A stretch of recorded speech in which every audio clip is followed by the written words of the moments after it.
अस्सलाम वालेकुम वरहमतुल्लाह। मेरे पास आज रमजानुल मुबारक के ताल्लुक से एक जो है तहरीर आई थी और उम्मीद करता हूँ ये आप तहरीर बहुत ही ध्यान से सुनेंगे और उम्मीद ये भी करता हूँ कि शेयर भी करेंगे। अल्लाह तबारक व तआला इस तहरीर पर मुझे भी और आपको सबको अमल करने की तौफीक अता फरमाए।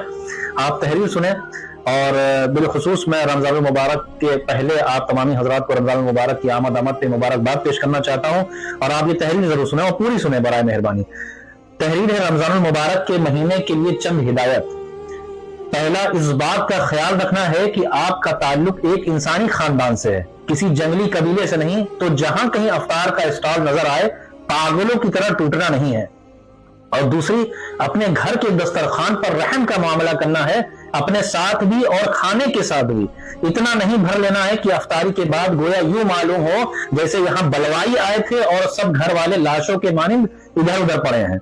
और तीसरा जो सबसे अहम पॉइंट है कि अम्मी जान को अम्मी जान ही समझना है, हाफिज मिठाई वाले का हलवाई नहीं। यकीन करें आपके अब्बा जान अम्मी जान को इज्जत से ब्याह कर लाए थे और अगवा करके नहीं लाए थे।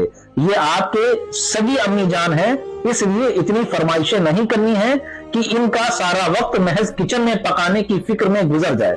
चौथा, अम्मियों को भी मां सदके यानी सिंड्रोम से बाहर निकलकर इतना ही पकाना है कि जितना खाकर इनमें और इनके अहलो अयाल में इबादत की हिम्मत बाकी रहे। बहू नामी मखलूक, ये इस पर खास तवज्जो, बहू नामी मखलूक को भी बिल्कुल अपनी बेटी की तरह इंसान समझना है, उसकी मदद करनी है।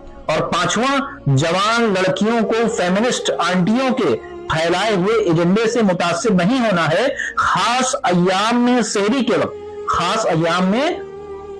के वक्त सोते नहीं रहना है। कम से कम सहरी का सवाब हासिल करने के लिए उठ जाना है और पूरा दिन में अगर भूख लगे तो दीगर रोजेदारों के सामने नहीं खाना है।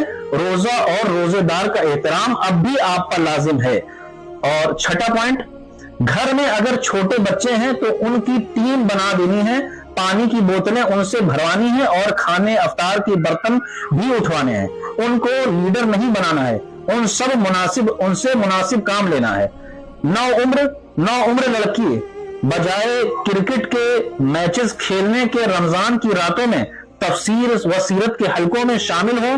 कोई हलका ना मिले तो अपने घर में मुहाफिल लगाएं और तफसीर और सीरत सुने या पढ़ें, इस पर डिस्कशन करें। और आठवां, रमजान में आले फुकरा ऑर्गेनाइजेशन के तहत भीख मांगने वाले लुटेरों से बिल्कुल ब्लैकमेल नहीं होना है।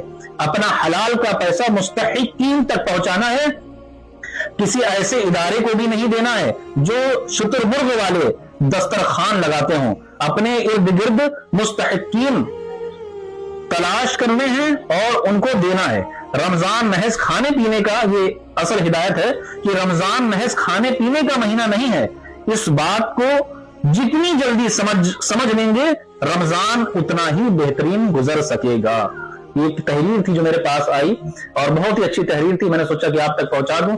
अल्लाह तबारक व तआला से दुआ है कि हम सबको रमजान मुबारक का एहतराम करने, रोजे फराइज की पाबंदी करने और साथ साथ नवाफिल की कसरत करने की तौफीक अता फरमाए। अगर ये तहरीर आपको कुछ समझ आई हो, बेहतरीन लगी हो, तो आप खुद भी इसको पूरी सुने और अपने दोस्तों अहबाब तक पहुंचाएं और मेरे लिए दुआ करें। अल्लाह तबारक ताला हम सबको कामयाबी और कामरानी अता फरमाए और जो बीमार है अल्लाह ताला उनको शिफाए कुल्ली, शिफाए कामला और आजिला और नाफिया अता फरमाए। मुझ जैसे गुनहगार को दुआओं में जरूर याद रखें। अस्सलामु अलैकुम व रहमतुल्लाहि व बरकातुहू।